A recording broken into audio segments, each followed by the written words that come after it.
Hey boss, Emily here. Before we jump in, a quick disclaimer. I am currently on my maternity leave. So the episode you're listening to right now is brand new, but it was recorded weeks, if not months ago.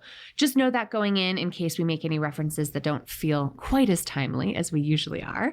And know that I'll be back in the studio recording brand new episodes for you starting in the new year. In the meantime, enjoy this brand new, never heard before episode. And thanks as always for subscribing, sharing, rating, and reviewing the Bossed Up podcast. I really appreciate you being here.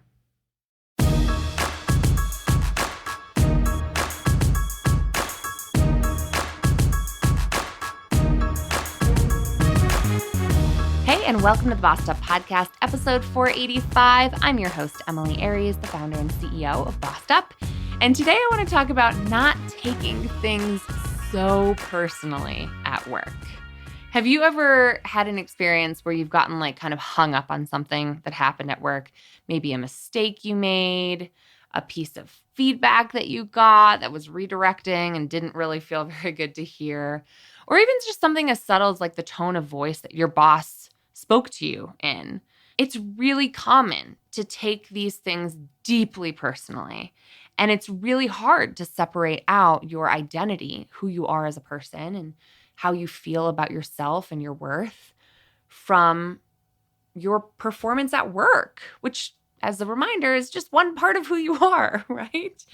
So today I'm really interested to kind of dive into this dialogue with fellow ambitionistas about how we can kind of decenter work from our identities a little bit and not get so personally hung up on anything that's going down at work, good, bad, or in between.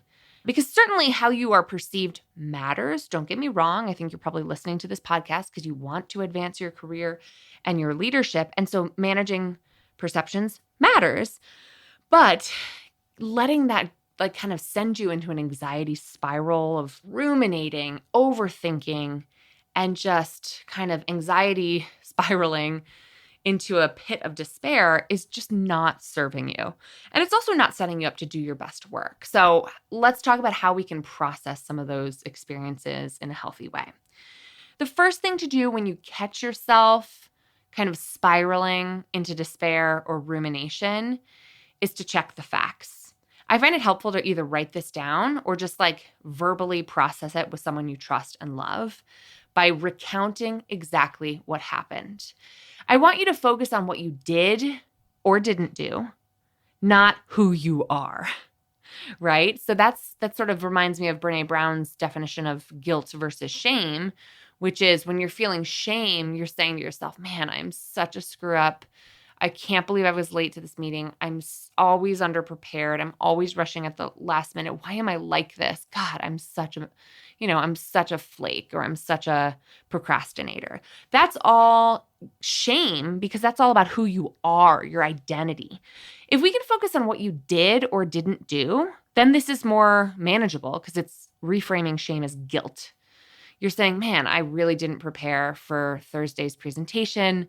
I didn't get gas in my car beforehand, and I realized only at the last minute when I was rushing to the office that I was running on fumes and missed the client meeting as a result. This actually happened to me when I was 25 and really not on top of my shit. Definitely ran out of gas on the highway in the left lane on my way to a really important pitch meeting that I missed because I failed to prepare the most foundational ways.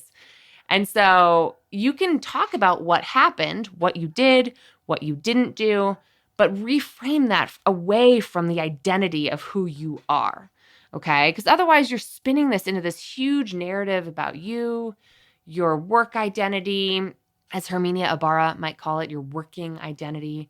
And then it becomes this huge part of you, this bigger story that just tends to reinforce how fixed these traits are that can really leave you spinning out with nowhere to go, no way to process this. So ask yourself questions like this. What are the facts of the situation? What happened? Who told me the story that I'm telling about myself, right? And so if you have kind of fallen into framing this around shame and who you are, where did that story come from? Where is that story coming from? Once you can really differentiate between this broad narrative or this story that you're telling about yourself versus the specific facts of this individual situation, it can become a lot easier to sort through your feelings and find a path forward. Which brings me to step number 2. Identify and feel your feelings. I know I sound like a broken record because this is totally Mark Brackett's philosophy in the book Permission to Feel that I interviewed him all about on this very podcast, but it is so important. It's worth a reminder. Once you've separated out the facts of the matter, what happened, what did I do, what didn't I do, now you can distinguish between those facts and your feelings about them. The first step is to recognize the feelings that you're having and to recognize them as distinct from the story of what happened or whatever it is that you did. So I'm feeling embarrassed that I ran out of gas on the way to this important client meeting. I'm feeling regret that I didn't fill my gas tank the night before. I'm feeling mostly frustration with myself and my time management and my skills in that moment. And I'm a frustration crier. So for me, when I'm disappointed in myself for not having taken the action that I aspired to take, for not rising to the occasion and being the best I can be, that's what makes me cry. So if you can relate to frustration tears, we're similar in that way. So once I recognize the emotion, understand the emotion is the next step. Like, of course, I'm feeling disappointed in myself. This was an important meeting. I was really looking forward to this meeting. So of course I'm feeling disappointed that it didn't work out. I can understand and validate my own experience of that feeling. And then the next few steps are to label, express, and regulate. So once I can recognize, understand the feeling, I'm going to label it with words beyond sad, mad, or glad. Beyond those 3 sort of surface level feelings, I'm going to get deeper and label my emotions, including, if necessary, printing off a feelings wheel and finding the feeling, pointing to the words that best describe the feeling you're feeling.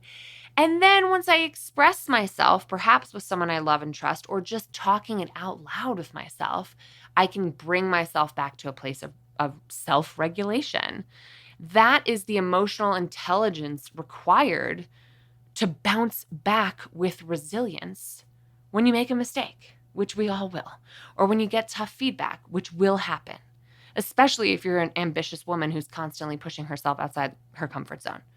Only from a place of self-regulation can you really make a plan for how to move forward. So if you suppress or deny or ignore or hide from the feelings that you're having because they're too big or they're too scary or they're too negative or you think you need to put on a happy face, you're not going to be able to process and move forward from here. So give yourself permission to feel, as Mark Brackett would say, and go through those steps to really give your feelings time to process so that you can get to a place of regulation. Once you're there, step 3 is to figure out a plan for doing better or at least iterating, trying something differently next time. This is part of a process that I get into in my book, Bossed Up, all about expanding your identity by taking risks. Right? If you take a risk, you try something new, you get slapped in the hand, you get negative feedback, and then you don't make a plan for how to iterate on that and how to mindfully move forward, you're just never going to try that again. You're going to become really risk intolerant. You're going to play small. You're going to shrink yourself. You're going to play it safe. And that is not how we grow. That is not how we succeed. That is not how we thrive. So I really want to encourage you to think from a place of self-regulation, from a place of self-worth, what happened and what can I try differently moving forward? Is there anything I actually want to change or address? Or is this feedback that I don't feel like I should internalize, which is an option too? When I talked about handling negative reactions when you speak up back on episode 467, I always want to make it clear that it's up to you to decide whether to internalize those negative reactions or to let them just roll right off you. but really to do that from a mindful place of awareness and self-reflection. And so if you've reflected on what went down, like me totally blowing this client meeting because I didn't fill up my gas tank, you know what? Yeah, I would like to do some things differently next time. So now it's about making a plan of action. Like, what do I need to address with myself or others? Was this situation a reflection of a larger problem? For me, back at 25, yes, it absolutely was. I was on the hot mess express because I was totally burnt out and not taking care of myself. It wasn't just indicative of my gas tank. My entire life fuel was low. I wasn't eating right. I wasn't exercising. I wasn't sleeping right. This was part of a systemic thing that needed to be addressed, which is why we're all here, by the way. This is why Bossed Up started. The story is much more detailed in my book. But once you've really identified, okay, what can I do about this? Make a plan, make some steps. Like, what can I take from this experience that may have been a painful one? But instead of burying my head in the sand and hoping it doesn't happen again, how can I make a plan to adjust? How can I put myself in the driver's seat, so to speak, and take away something productive from this? There are things that we can't change, and then there are things that we can change. So it's your job in this iterative process of expanding your identity to identify the variables that you can change for next time. That way, even if this experience was painful, even if this learning experience was a challenge, and you're learning here through trial and error, it's not for nothing. You're taking something away from it, and you're making a plan to do better next time. This is how you grow your boss identity, grow your confidence in your ability to figure things out, and grow from, yes, your own mistakes and missteps and challenges and even some of your most painful seasons of life so that you can grow from them and not hide from them. For lots more on how to expand your boss identity, how to grow through challenges, and how to bounce back stronger so that you come out on the other end of these experiences ready to take risks, ready to make boss moves, ready to be the best you can be, check out my book, Bossed Up, A Grown Woman's Guide to Getting Your Shit Together, which chronicles a lot of these learnings in very practical, tactical, and actionable ways, all backed by evidence that you can make useful to you in your life and your career. You can find my book wherever books are sold or at bossedup.org/book. And I encourage you to support your independent bookstores and libraries whenever possible. And let me know what you think. Let's keep this conversation going, as always, in the Bossed Up Courage community on Facebook or in the Bossed Up group on LinkedIn. And until next time, let's keep bossin' in pursuit of our purpose. And together, let's lift as we climb.